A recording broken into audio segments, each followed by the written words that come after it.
Welcome back mga kabayan! Nagbabalik po muli ang inyong lingkod upang magbigay sa inyo ng mga bago at nagbabagang mga balita. Tila ba naging mainit na usapin ang isyong ito sa mundo ng social media? Sa isang matapang at nakakagulat na pahayag, binulgar ni Mayor Benjamin Magalong, ang alkade ng Baguio, ang di umano'y mga katiwalian at anomalya sa ilalim ng kasalukuyang administrasyon ni Pangulong Kuting. Kasama sa mga akusasyon ng mga kabalbalan ni House Speaker Romualdez Tambaloslos at First Lady Lizata Nasmags na kanyang asawa na umunoy mga pangunahing sangkot sa mga iligal na gawain. Sa isang press conference na ginanap kahapon, binunyag ni Mayor Magalong ang ilang mga dokumento at ebidensya na nagsasaad ng di umunoy mga kaso ng korupsyon, pandarambong at pang-aabuso sa kapangyarihan na kinakasangkutan ng mga mataas na opisyal ng gobyerno. Ito ay isang napakahalagang hakbang upang ilantad ang katotohanan at itama ang mangali sa ating lipunan, ani Magalong. Ang korupsyon ay isang kanser na sumisira sa ating bayan at kinakailangan nating lahat na kumilos upang masugpo ito. Ayon sa mga dokumentong ipinakita ni Magalong, si House Speaker Tambaloslos ay umano'y sangkot sa malawakang anomalya sa paglalaan ng pondo para sa mga proyektong pang-infrastruktura kung saan malaking bahagi ng pondo ay napunta sa mga pribadong account. Samantala, si First Lady Lizata Nasmags ay inakusahan ng pag-aabuso sa kapangyarihan sa pamamagitan ng pakikialam sa mga kontrata at proyektong pampamahalaan para sa pansariling kapangkinabangan. Higit pa rito, ipinakita rin ni Magalong ang umano'y partisipasyon ni Pangulong Kuting sa mga iligal na gawain. Ayon sa kanya, may mga transaksyong pinasok ng administrasyon na labag sa batas at walang sapat na transparency. Dagdag pa niya, may mga kaso ng mga pag-aari at ari-arian na tinatamasa ng Pangulo na hindi umano na ideklara sa kanyang Statement of Assets, Liabilities and Net Worth or tinatawag nating SALN. Ito ay hindi lamang tungkol sa individual na ito, kundi tungkol sa sistema ng pumapayag at nagpapalaganap ng ganitong uri ng katiwalian, dagdag pa ni Magalong. Sa kabila ng seryosong akusasyon na nanatiling tahimik ang kampo ni Pangulong Kuting, House Speaker Tambaloslos Romualdez at First Lady Lizata Nasmags, subalit ayon sa ilang mga tagapagsalita ng administrasyon, nagbabalak silang maglabas ng opisyal na pahayag upang pabulaanan ang mga paratang ni Magalong. Ang mga revelasyong ni Mayor Magalong ay nagdulot ng malawakang diskusyon sa publiko at naging dahilan ng panawagan ng iba't ibang sektor na magkaroon ng masusing investigasyon sa mga aligasyon. Marami ang nag-aabang sa susunod na mga hakbang ng mga kinakaukulang ng ahensya at kung ano ang magiging epekto nito sa administrasyon ni Pangulong Kuting. Habang patuloy na umuusad ang isyong ito, nanatiling buo at ang paninindigan ni Magalong na ipaglaban ang katotohanan at katarungan. Ang ating bayan ay nararapat lamang na magkaroon ng malinis at tapat na pamamahala. Ito ang ating responsibilidad bilang mga mamamayan. Pagtatapos ni Mayor Magalong. Well, para nga sa buong impormasyon ay panoorin na lamang ang buong video. At kung bago ka pa lamang sa aking channel, huwag kakalimutang mag-subscribe, pindutin ang notification bell at piliin ang all upang laging maging updated sa mga bago at nagbabagang mga balita. At sa mga solid viewers naman natin dyan, maraming salamat naman po sa patuloy na pagtangkilik sa ating channel. Tuloy-tuloy lang po ang laban para sa katotohanan at para na rin sa kinabukasan ng ating pinakamamahal na bansang Pilipinas. Hindi na nila alam kung paano at kung saan ang kanilang mga anak na hindi na makakauwi ng China. Kasi wala na. Pinatay sila at sinimento. Ayon sa aking informante, sa sugo ni Alice Go, ay pinatay sila at sinimento. Doon ginawa ang pagpapatay sa pangalawang safe house dyan sa Makati City. Ang isang safe house nyo nandyan sa Burgos Street sa Makati. Si Alice Go po ang nag-uutos para patayin. Siya rin po ang nag-utos para patayin si Gilbert Mejia Flores na yung taong sinasabi na siyang nagrehistro ng late registration ni Alice Go doon sa Civil Registrar's Office. Kaya hindi po yon suicide ang kaso ni Gilbert Mejia Flores. Ginilitan po siya sa liig at kanyang mga kamay dito may mga sugat na malaki. Kaya mag-ingat tayo mga vlogger na bumabanat kay Alice Go, mag-ingat kayo. Magtago tayo, huwag tayo magpakita ng ano kasi killer itong si Alice Go. Tinatandaan nyo killer ito. Makikita nyo anghel ang mukha pero killer. Marami na siyang pinatay. Uy, ito lang muna ang sasabihin ko. Ha? Pagkatapos, ano ang mangyari dito? Kung ibig sabihin ang mangyari nito ay si Alice Go talaga dapat pagkakaingatan ninyo. At sa susunod, isisiwalat ko sa inyo yung ibang ebidensya patungkol sa kanyang pagkatao. Kung paano siya napupunta rito at paano mo masasabi na talagang hindi siya Pilipina o Pilipino. Kaya ang aking pakiusap lang, mga kababayan ko, wala na tayong maasahan. Hindi na tayo natin maasahan yan kahit oposisyon ng mga leader natin. Down with them. Hindi natin maasahan yung BBM. Down with him. Hindi natin maasahan yung mga Duterte kasi inubos na ang mga dugo ng mga mamamayan dahil lamang kuno sa war on drugs na kung saan ang pinapatay niya panay kalaban para niya masulo yung negosyo sa droga. Down with Duterte. Hindi ko alam kung totoo yung kwento na patay na si Duterte. Hindi ko alam kasi maraming umikot-ikot o palabas lamang yan. Pagkatapos, nag-anunsyo si Sara na resign siya. Well. That explains now the reason that we really have to fight for our own. Tayong mga tao. Para laban sa China, wag na nating asahan yan si BBM. Mamamatay lang ang lahat ng sundalo natin kung si BBM ang aasahan natin. Kaya ang magagawa natin para sa ating inang bayan ay i-boycott ang lahat ng produkto ng Pilipinas. Hindi Pilipinas, ng China. I-boycott ng lahat ng Pilipino ang lahat ng produkto ng mga China na pinapadala sa Pilipinas. Kahit anong mura man yan. That's the only way that we can be very effective. Ang isa sana maganda, kung ako si BBM, sasabihin ko, magdeklara ko, ang lahat ng utang ng Pilipinas sa China ay huwag natin nang bayaran muna hanggat hindi sila lalayas sa ating exclusive economic zone. Ganun sana gagawin natin. Kaya, mga kababayan, ipagdasal nyo lang ako. Marami pa kayo makukuha sa akin. Ipagdasal nyo lang ako. At mabubuhay tayong matagal at sana makarating tayo sa rurok ng tagumpay na ating inaasam-asam. Sa totoo lang, magiging maganda ang Pilipinas kung ako ang presidente. Sa totoo lang, ganun yan. Pinapako ko yan sa simento na sigurado ako kasi alam ko kung anong gagawin para paano umunlad ang Pilipinas. Ay, hanggang dyan lang muna. Basta sa akin sasabihin sa ngayon, ayon sa aking iwan informante, maraming mga Chinese na magugulo dyan sa Pugo na hindi na makakauwi kailanman sa kanilang bayan doon sa China. Bakit?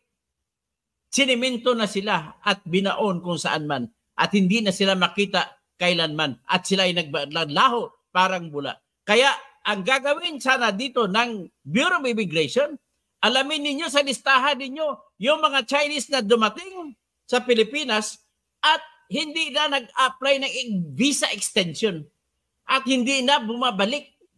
Wala kayong talaan kung bumalik o umalis sa Pilipinas. Sigurado po yan. Kawawa yung mga Chinese na yan. Pinapabayaan lamang sila ng China. Ang China naman na kanilang bansa ay nang-aagaw ng dagat. Kaya, never ako maniniwala sa China. Kung nag-agaw kayo ng dagat, talagang bawal yan sa UNCLOS, bawal din sa territorial rights natin yan kasi sovereignty rights nga yan, pero extension ng ating territorial rights yan kasi tayo lamang ang may karapatan na mag-harvest na kung ano makukuha natin na gas dyan, ano makukuha natin na isda riyan, kung ano pa mga mineral deposit na makukuha natin, lahat ng ating mapagkakitaan, makapagperahan dyan sa loob ng exclusive economic zone ay tayo lang Pilipinas ang may karapatan. Sa loob yan ng 200 nautical miles limit o di kaya 340 kilometers mula sa pinakapampang na pinakamalapit ng Puerto ng Palawan. Kaya magbilang ka 340 kilometers sa atin yan. Hindi lamang 12 nautical miles limit. Ay. Kaya hanggang dyan na muna tayo ngayon. Sa susunod naman, at ako maghanda pa, marami pa akong gawin para sa aking hanap buhay. Pasensya na kayo at ipagdasal niyo po ako. At para sa ating pakishare ito. At please lang, paramihin nyo ang ating subscribers para mamuo ang ating pwersa. Sigurado lalakas ang ating pwersa. At tayo makadikta ng makakuha tayo na tinatawag na ni Attorney Ka-Insurrecto na political power. Kailangan natin ng political power para makapagdulot tayo ng pagbabago sa ating bansang Pilipinas. Pagbabago na para sa kabutihan ng buong Pilipinas at lahat ng mga Pilipino. Siguro mga sa sunod na mga linggo, ang kung sino ang mga senador, mga congressmen at mga pulis na kumukubra sa pogo ni Alice Go. So kasama na ang gobernador, kung sino ang gobernador na kumukubra sa pogo ni Alice Go. Okay? So sa sunod na natin yan na bibirahin. At pero sa ngayon lamang ay ang ating pag-usapan ay talagang ganito ang pangyari ito. Ngayon, dadako tayo kunti sa Purak. Dinidiin po ni Lito Lapid na hindi totoo na meron siyang lupa sa Pogo. Ang balita ko, yung aking, kung maalala nyo, ang aking sinabi sa aking vlog na may part ng lupa na ginamit sa Pogo Hub ay napunta rin yon kay Lito Lapid. At sinabi ko doon na binigay sa kanya ng kaibigan niya na negosyante na si Roberto Liwag or Pert Liwag Cruz. So ngayon, kung tinatanggi niya yan, ay binanggit ko naman ang kanyang pagtatanggi nung nakasunod na mga vlogging ko kasi nagpa-interview siya, napanood ko yung interview niya at sinabi niya na hindi totoo na meron siyang lupa doon sa Pogo Hub dyan sa Purak, Pampanga. At sinabi niya rin at nagsampa siya ng resolution sa Senate para imbestigahan at mapatunayan kung sino ang mga may hatag diyan sa likod ng kung sino ang mga tao sa likod sa Pugo sa Purak, Pampanga. So nais ko lang din bagitin, kahit ganun pa man ang mangyari, konektado po si Alice Go dyan. So ngayon, ang sigurado ko dyan ay yung Purak na Pampanga na Pugo ay hindi yan pupunta dyan at hindi mag-operate dyan kung hindi alam ni Mr. Bong Pineda na kilalang kilala po siya na waiting lord, kilalang kilala rin siya sa pagiging isabong at kilalang kilala rin siya sa ibang mga bagay. Sa STL, hawak niyang STL dyan sa Pampanga.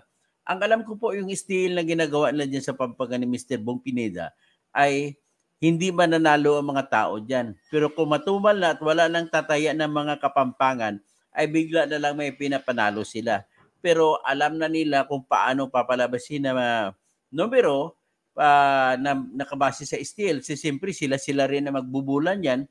So binubula lang ang tao. Kung ano lang numero gusto na ilalabas, yan pong ilalabas nila.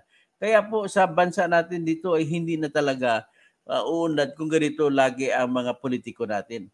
Kaya walang pinag-iba rin po yan na kinupo na lahat ng negosyo doon sa Catanduanes Province sa Bicol.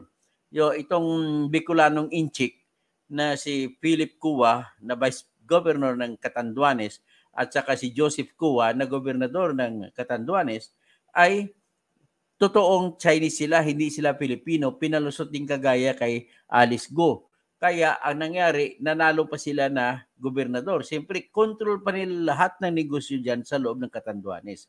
Ngayon, binuhusan po do yan ng pera ng China.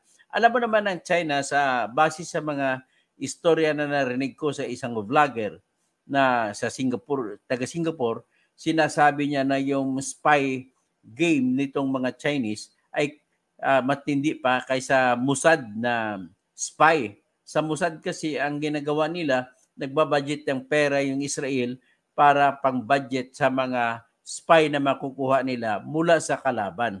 So, ibig sabihin, ganun po ang sistema. Kaya malalim po ang spy network ng Israel. Ganun din ang ginagawa ng China, kukuha. Kaya nga si Digong Duterte pa kanilang spy number 1 eh.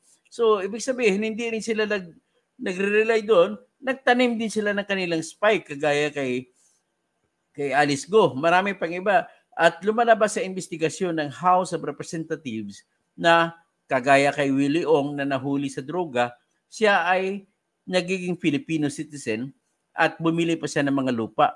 Pero nang tiningnan ang basihan at bigyan pa siyang Philippine passport at ang binasihan ng pag-issue ng Philippine passport ay yung certification na nilabas ng Philippine Statistics Authority na nagsasabi siya ay late registered Filipino. Pero ang katotohanan ay hindi po siya Pilipino. So, ibig sabihin, marami po, pwede mo sabihin na 1,000,000 na mga Chinese dito sa Pilipinas ay nagpanggap na mga Pilipino para makabili lamang ng lupang sa Pilipinas. Kasi po sa China, hindi ka makabili ng lupa. Ang pwede mo lang gagawin, kahit anong yaman mo sa China, ay uupahan mo ng 50 years ang lupa sa China. Pwede mo patayuan ng building, pero malamang ang building pinatayo mo, ibibigay mo na sa China, sa Chinese government yun. Ganun mangyari. Kaya ito, kinikwento ko ito, at babalik ako doon sa napaka-urgent na panawagan. I-rescue po, PAOK, nakikiusap po ako sa inyo, i-rescue nyo po yung Chinese na si Li Hai. Kasi papatayin na siya. Ganun sa Makati na po siya ngayon.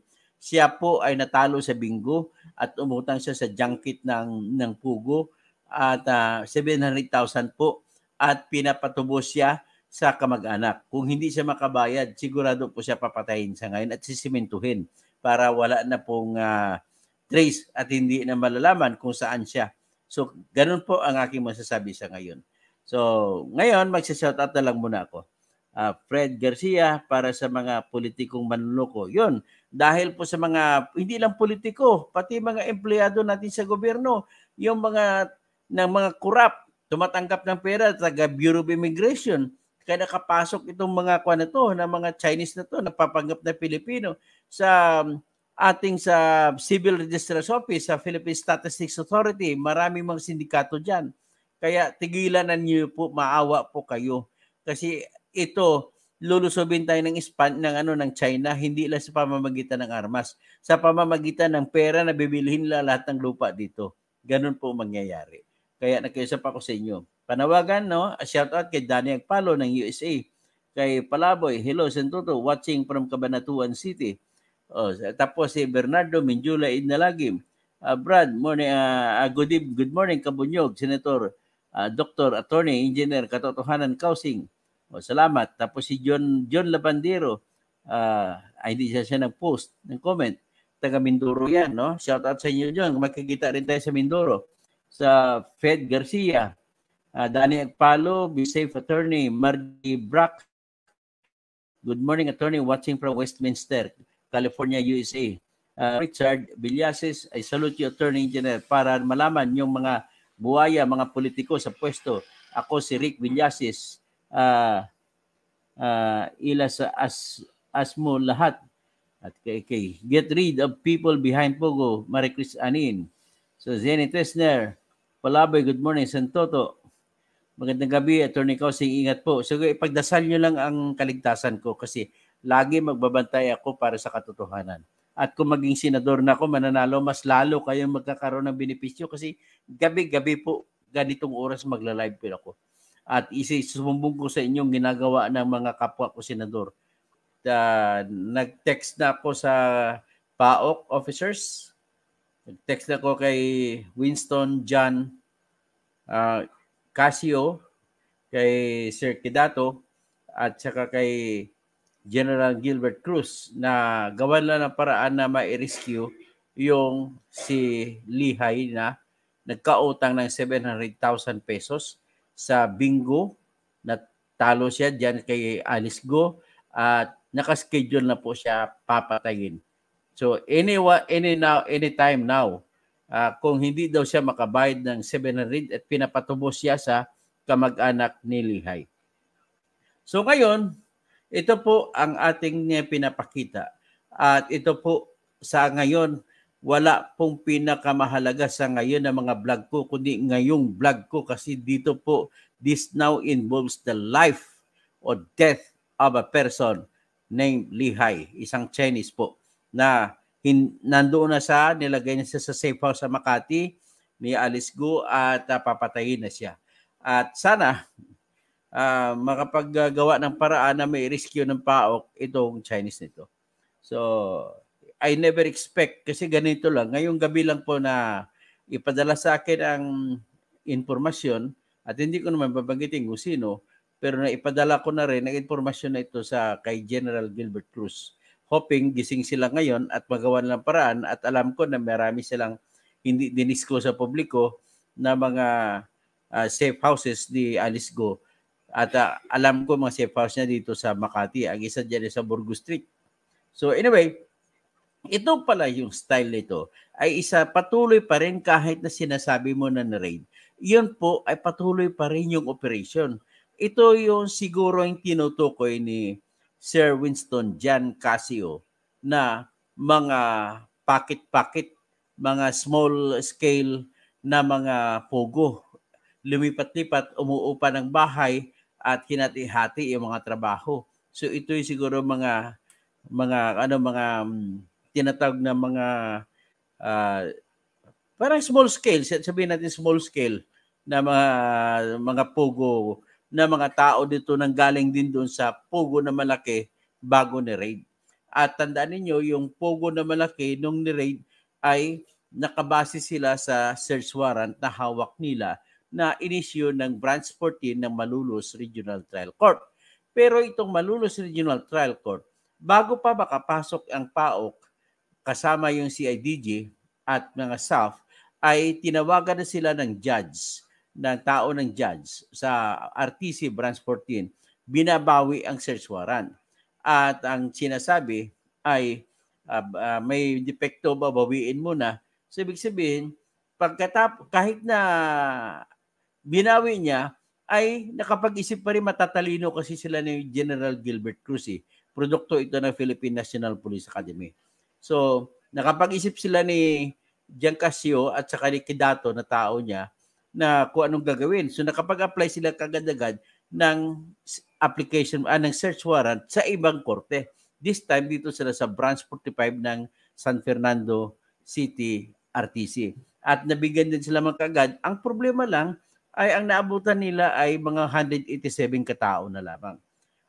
Noong umaga pa lang, alas 5 na madaling araw pa lang, na ipinresenta sa akin na CCTV ay nilisan na, inevacuate na ang mga malaking volume ng Chinese mula sa Pogo dyan sa Porac at dinala na sa Boracay.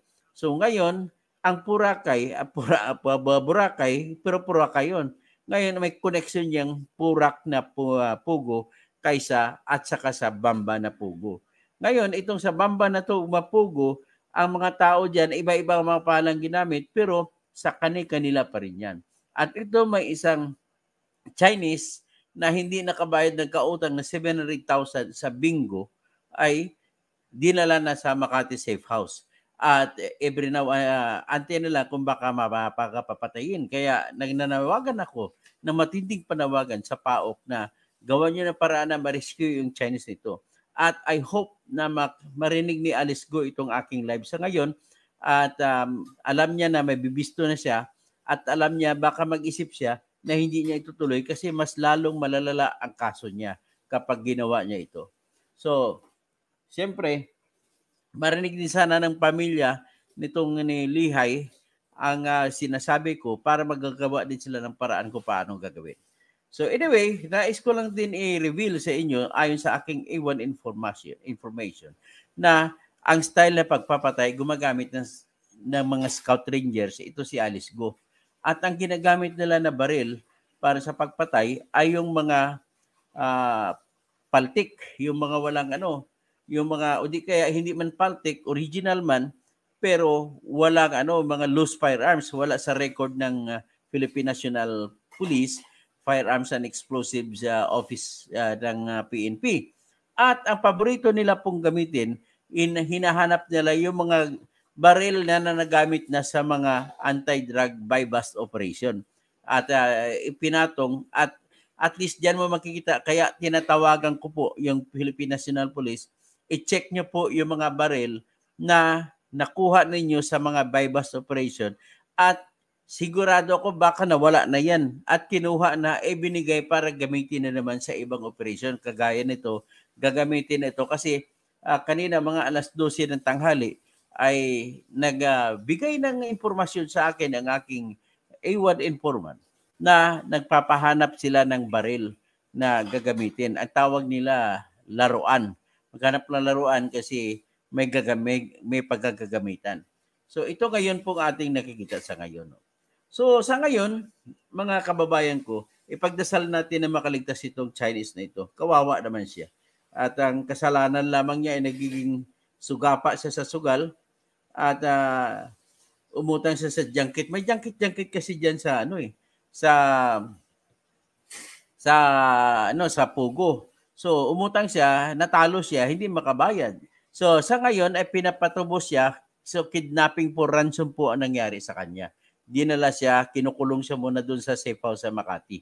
At pinapatubos sa mga kamag-anak. Kaya mga kamag-anak, kung narinig nyo ito, ang panawagan ko, makipag-coordinate na kayo sa PAOK at para mailigtas ang inyong kamag-anak.